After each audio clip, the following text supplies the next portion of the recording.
Did you convert to Islam for him? Oh, God. This is disgraceful. Why are you defending a Christian girl during Ramadan? Do you not fear bringing shame to your family? This was no ordinary day in the village. This was the day faith would be tested, not by sermons or rules, but by the courage of two hearts that refused to hate. Today the entire village had decided their friendship was a crime.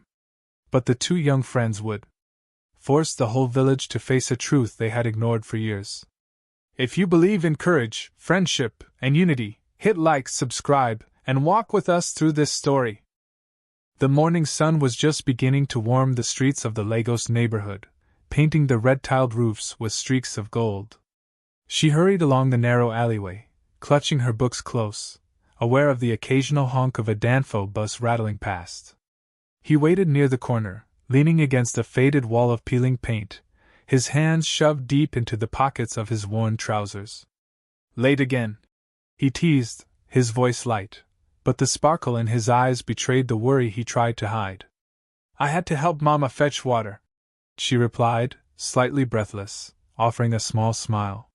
You know how it is. He shook his head, a smirk tugging at his lips. And yet you still have time to make me wait. They laughed together, the sound bouncing between the narrow walls of the alley. It was a laughter that had grown over years, a rhythm as familiar as the call of the morning crow. Even in the crowded chaos of Lagos streets, amidst the constant push of sellers and the buzz of traffic, their friendship had always felt like a quiet corner where the world could not intrude. She glanced at him, suddenly shy, as they walked toward the market square. Do you ever get tired of everyone asking about our faith? My neighbors, your family, always whispering. He shrugged. People will always talk. They don't see the bond. They only see the label, Christian, Muslim. But they don't see us. Her hand brushed against his as they stepped over a puddle, and she smiled faintly. I know. Sometimes I wish they'd let us be. He nodded, his eyes softening. One day they will. That day, however, was not today. As they reached the market, the smell of roasted maize and fried yam mixed with the dusty heat of the street. Stall owners called out their wares in a chorus of high-pitched shouts, and children ran between legs, playing tag in a game that knew no age. But the moment they stepped into the open space, the whispers began. See them? The boy and the girl, together again. She's always with him. Something isn't right. He noticed the glances, the side whispers, but neither spoke. They had grown used to the scrutiny. Still, the weight pressed down, invisible but heavy. They stopped near the suya stand, the aroma of spicy meat drawing a few customers, and the boy leaned in, voice low. Ignore them. Let them talk. We know the truth. She looked down, biting her lip. The truth, does it matter when everyone else has already decided? He hesitated, then touched her shoulder gently. It matters to us. And that's what counts. For a moment, the noise of the market faded. Even the honking of the Danfo buses seemed distant. They were back in the world they had built themselves, a world where loyalty was measured by actions, not whispers. But fate, it seemed, had other plans. Later that afternoon, they returned from the market to find her elder sister standing at the doorway, arms crossed, face set. Femi! She called sharply. We need to talk. He frowned, a small tension forming in his jaw. She gave him a quick glance before stepping inside. What is it? She asked, trying to keep her voice steady. Her sister's eyes were stormy. I've been hearing things. People are saying you're spending too much time with that boy. Everyone is talking. Mama is worried. I'm worried. This friendship, it's getting dangerous. She swallowed, a lump forming in her throat. Dangerous? It's just friendship. Nothing more. Her sister shook her head, a mixture of frustration and fear. You know Lagos. People can twist things. You can't just ignore it. Even your school friends are starting to notice. Meanwhile, outside, he waited, pacing slightly, aware of the tension but unsure of what was said. When she finally emerged, her eyes were red at the corners, though she tried to hide it. "They're upset," she said quietly. He nodded. "Let them talk. Let them be upset. We can't control what others think." She looked up at him, hesitation in her gaze. "But what if this leads to something worse? What if it escalates?" His expression hardened, determination filling his features. "Then we'll face it together. Always together. You hear me?" She nodded, a mix of relief and fear washing over her. "Always." That evening, as the neighborhood settled into the soft hum of Lagos at dusk, the sound of traffic mingling with distant prayers from the mosque and the soft singing from the church nearby, they met at their usual spot behind the old mango tree. "Promise me something," he said, looking earnestly into her eyes. "What?" "No matter what anyone says, no matter how the village whispers, we stay true to our bond. Nothing breaks it. Nothing." She smiled through the worry in her chest. "I promise." It seemed simple then, yet the next days would prove that even the strongest promises could be tested. The whispers became louder, now carried by strangers who had no memory of their shared childhood. Schoolmates laughed in corners, passing rumors like fire spreading through dry grass. "Did you see them at the market? Always together. What are they hiding? She's converting, I heard. Or he's abandoning his faith." One afternoon, a teacher even pulled them aside. "You two, your constant friendship, it's raising questions. You must understand, this is sensitive. People are watching." They exchanged a quick, knowing glance. He whispered, "We'll handle it." She squeezed his hand. "Together." But as the sun sank lower, casting long shadows across the dusty streets, even they could feel the weight of suspicion pressing against their backs, the first real hint that the world they had trusted might not protect them forever. Little did they know, the village's murmurs were about to ignite a firestorm, one that would challenge not just their bond, but the very walls of the community they had grown up in. And somewhere in the crowd, a pair of eyes followed them closely, calculating, waiting for the right moment to strike with words sharper than any knife. The next morning, the neighborhood seemed unusually quiet, as if holding its breath. But whispers never truly stopped in Lagos. They traveled faster than the morning sun, curling around corners, drifting through market stalls, and slipping into classrooms. By the time she arrived at school, the rumors had already taken root.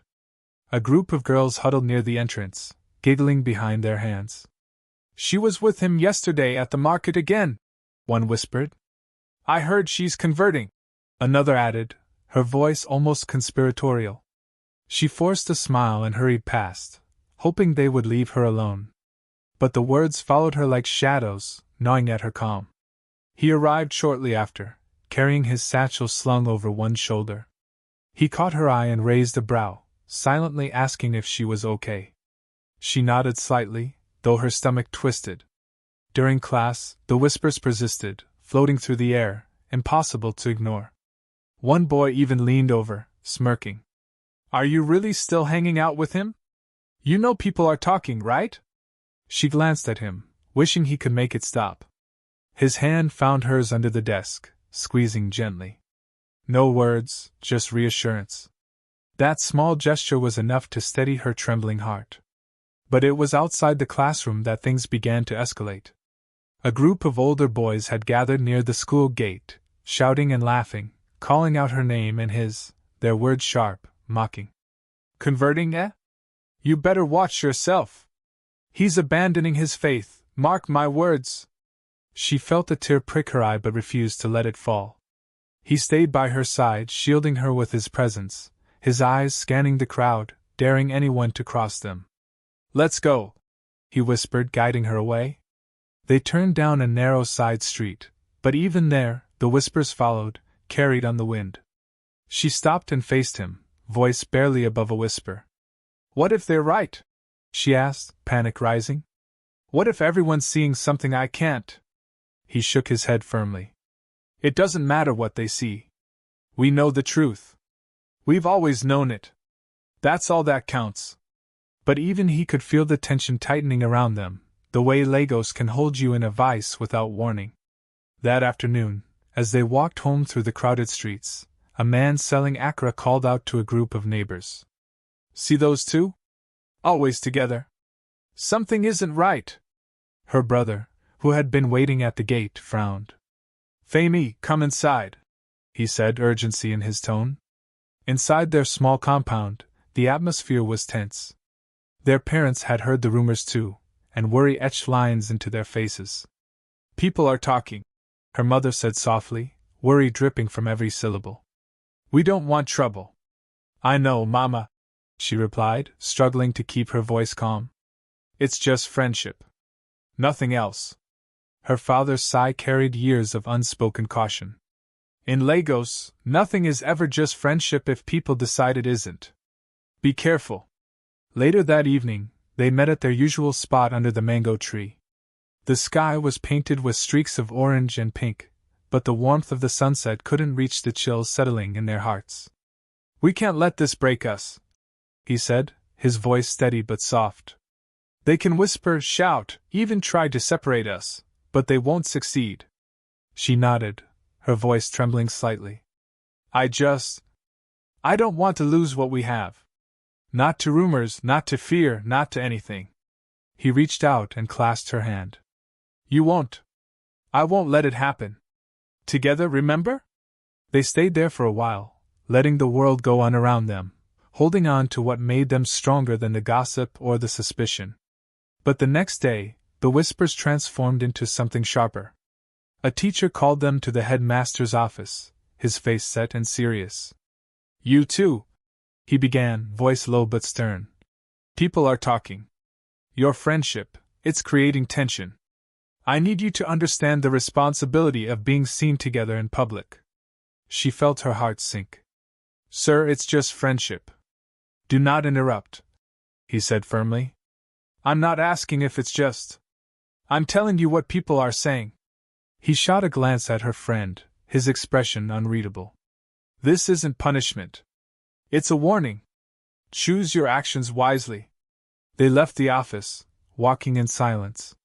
The weight of every whispered accusation hung over them like a storm cloud, ready to break at any moment. By the afternoon, the whispers had reached the market. Vendors who had once greeted them warmly now muttered behind their backs. Even familiar faces turned suspicious glances, as though judging them for the bond they refused to hide. They tried to ignore it, moving through the streets side by side, holding their heads high. But everywhere they went, the rumors clawed at the edges of their peace, relentless and unyielding. Do you think it will ever stop? She asked quietly, glancing at him. He shook his head, a hint of anger creeping in. No. Not until they see what we already know. That our bond is stronger than their fear. Stronger than their judgment. Stronger than anything they can throw at us. A sudden shout from across the street drew their attention. An older woman pointed at them, voice high and sharp. Look at them! Do they even care what people think? Shameful, I say! He stepped closer, protective, his hand brushing against hers, grounding her. We can't let this scare us. Remember, always together. She nodded, determination hardening in her chest. Always. The sun dipped lower, casting long shadows across the Lagos streets, shadows that seemed to whisper the same warnings the villagers had, that society could bend hearts if it tried hard enough. But in the midst of the whispers, the pointing fingers, and the escalating tension, they remained unbroken, their friendship a quiet defiance against the judgment around them. Little did they know, the next incident, one rumor, one misunderstanding, would ignite the fire that would test their loyalty, courage, and the very faith of their community. And somewhere in the distance, a pair of eyes watched, calculating, waiting for the perfect moment to stir the chaos that would challenge not just them, but everyone around them. The following morning, the streets of Lagos were alive with their usual chaos. Danfo buses rattling over potholes, hawkers shouting over one another, children darting between legs. But for them, the weight of yesterday's whispers pressed heavier than the summer sun. By midday, the rumors had escalated into confrontation. At the corner of the market, a group of youths blocked their path. Finally, I see them! One shouted, stepping forward. So all this time, it's true, huh? You think you can ignore what everyone's saying? The girl's hand went instinctively to his arm. We're not ignoring anything, she said, voice steady but calm. We're just living our lives. Living your lives? Another sneered. You're making a mockery of everyone's faith. He stepped forward, protective and firm. You don't get to decide that. Our faiths don't belong to you. Our friendship isn't a crime. The market fell silent for a heartbeat, and in that pause, the tension became almost tangible. Everyone felt it, the kind of tension that could snap at any moment. Then it happened. A child ran past, tripping over a loose stone, falling toward the street where a speeding tricycle was coming. The boy reacted instantly. Without thinking, he darted forward, catching the child just in time. The girl followed, holding the child steady while the crowd gasped. For a few moments, the shouting stopped. Eyes that had been filled with judgment softened into awe. You saved him," an elder muttered. "Yes," the girl said quietly, her voice steady even as her hands shook. "He's just a child. He deserved to be safe." In that moment, something shifted.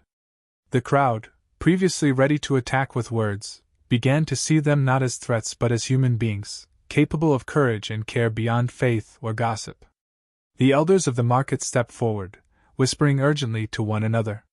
One man finally raised his voice, calling for calm. "Enough!" he shouted. This is not about judgment. It is about humanity. Let them be." She looked at him, gratitude and relief flooding her face. He smiled, though tension still lingered in his shoulders. As the sun began to dip toward the horizon, casting long, golden streaks across Lagos streets, they walked home side by side, unnoticed for the first time in days. At the corner of their compound, her mother waited, a mixture of worry and relief on her face. I heard what happened," she said softly. You showed courage today." The girl nodded, voice soft. "Mama, we were just being ourselves."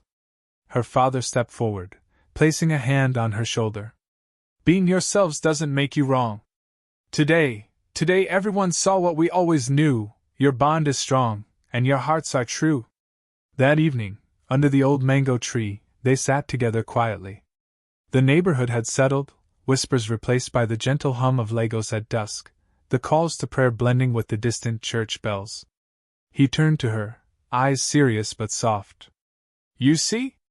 Even in Lagos, in the middle of all the noise, people can see the truth if it's shown with courage." She smiled faintly, brushing her hair behind her ear. "I guess the rumors weren't stronger than us after all." "No," he said firmly. "Nothing is stronger than loyalty, courage, and respect. Nothing." They sat in silence, letting the world go on around them, grateful for the quiet, for the understanding that finally seemed to settle in the hearts of their community. Weeks passed. The neighborhood changed subtly. Market vendors nodded as they passed. Schoolmates whispered less and looked at them differently. The elders no longer raised eyebrows when they walked together. Even parents smiled, knowing that their children had shown strength that transcended fear and suspicion. One evening, she turned to him, a playful grin tugging at her lips. "Do you remember how worried we were about whispers?" He laughed softly, shaking his head. "We were foolish to let them scare us. But we learned something important, didn't we?" "Yes," she replied, her voice steady, eyes bright. "That unity, courage, and friendship, they always outlast fear and gossip." And in that quiet corner of Lagos, as the city hummed around them, they sat together, not as symbols of division, but as proof that hearts united in respect and loyalty could overcome even the harshest judgment. They had prayed differently. They had fasted differently. They had been tested by whispers, fear, and suspicion. Yet in the end, nothing had broken their bond. And now, for the first time, the village could see the truth, that friendship and humanity were stronger than any rumor, any prejudice, any fear. The girl and the boy exchanged a glance, smiles shared in quiet triumph. "Always together," he said. "Always," she replied, squeezing his hand. And as the sun set, painting the sky with deep hues of orange and purple, The streets of Lagos seem to whisper a new lesson, a lesson of unity, respect, and the enduring power of friendship. If you've enjoyed this story and want to see more that inspire courage, respect, and unity, don't forget to like, comment, and subscribe. Walk with us through more stories that touch the heart, and let's spread the message that friendship and humanity always triumph over fear.